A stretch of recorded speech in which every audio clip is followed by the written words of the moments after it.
war-saxaafadeed wada jir ah oo ay soo saareen labada xisbi mucaarid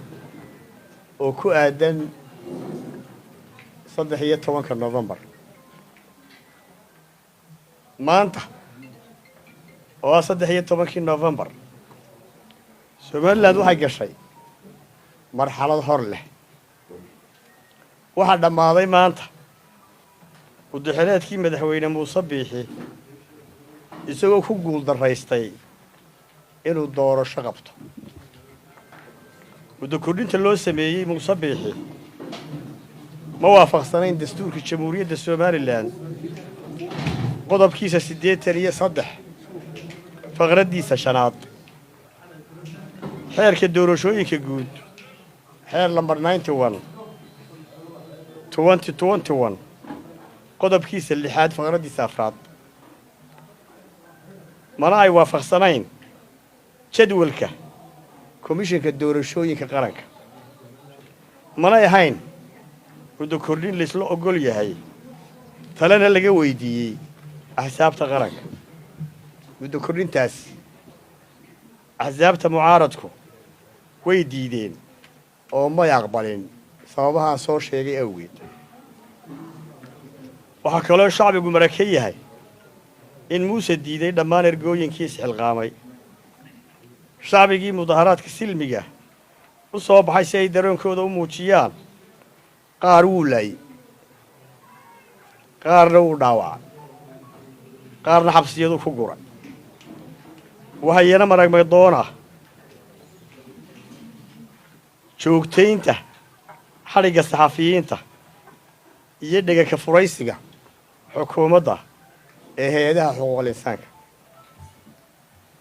axsaabta mucaaradka ah waxa u muuqda in xukuumadda cimrigeedu dhamaaday dalka qasgelisay dawladnimadii hagaastay shacbiguna dayaan yahay oo baahi iyo xanuun dhakhtarrada la daadsan yihiin waxaana muuqda warwareegga doorasho diidka ah ee rajiimka Muuse Biixi hogaaminayo oo maanta muddaxileedkiisii sharciga ahaa ku egyahay si loo difaaco sharciyadda waddanka wada jirka iyo wax wada lahaanshaha ummadda dimuqraadiyadda iyo sarreynta sharciga xisbiyada mucaaradka iyo taageerayaashoodu waxay go'aan ku gaadheen qodobadan soo socda kow maanta laga bilaabo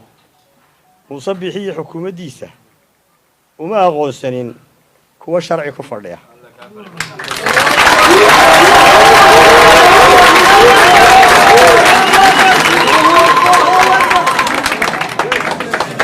si waafaqsan qodobka 88 faqradiisa koowaad ee dastuurka si socoshada xukunkiisu waxay ku suntan tahay xoog ku haysasho iyo keligii talisnimo ilaa inta laga helayo heshiis siyaasi ah oo la isla ogol yahay oo lagaga baxo khilaafka siyaasiga ah ee taagan Muuse Biixi waxaanu aqoonsanahay madaxweynihii xilku ka dhamaaday ama madaxweyne aan haysan kalsoonida shacbiga iyo gudoomiyaha xisbiga kulmiye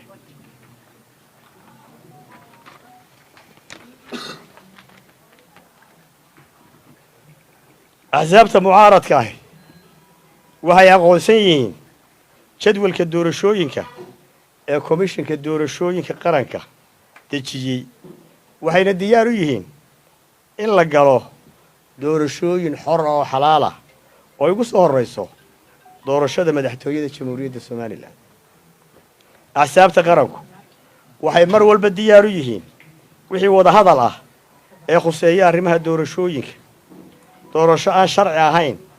oo lagu heshiina axsaabta mucaaradka ah way ka soo horjeedaan mana aqbalayaan xisbiyada mucaaradku waxay aqoonsan yihiin golayaasha dawladda ee sharciga ku fadhiya golaha baarlamaanka maxkamadda dawladaha hoose iyo maamulka adeegga dadweynaha bulshooyinka Somaliland iyo taageerayaasha axsaabta mucaaradka ahba waxaan u sheegayaa uu dhammaaday wakhtigii madaxweynaha aad doorateen ee dastuuriga ahaa wuu ka baxay heshiiskii bulshada ee dastuurku jideeyey guud ahaan waxaan ugu baaqaynaa nabad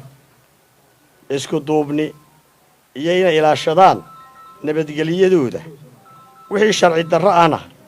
diida oo cidna keligii talisnimo ha ka aqbalina xisbiyada mucaaradka ah waxay ugu baaqayaan ciidamada qalabka sida iyo hay-adaha amniga inay u hoggaansamaan dastuurka qaranka oo keliya si waafaqsan qodobka 123 faqradiisa koowaad ayna ka digtoonaadaan qaadashada awaamiirta aan sharciga waafaqsanayn